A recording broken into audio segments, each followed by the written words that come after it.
আলাইহিস সালাম চলতেছে এমন একটা জায়গায় থেকে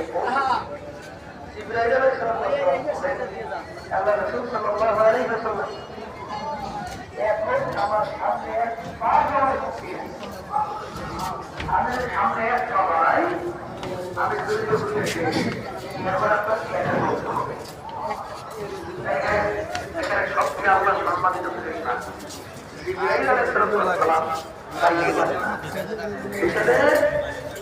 আল্লাহ রাসূল সাল্লাল্লাহু আলাইহি ওয়াসাল্লাম মানুষ সে সেখানে দেখিয়েছে একা ভয় করে দেখে না কিন্তু আল্লাহ রাব্বুল আলামিন তার ভয় কাটাবার জন্য তার সবচেয়ে কাছের সাথে আবু বকর সিদ্দিক রাদিয়াল্লাহু ভয় করার জন্য তার আওয়াজ আল্লাহ রাব্বুল আলামিন আল্লাহ হাবিবের কানে পৌঁছে গেছে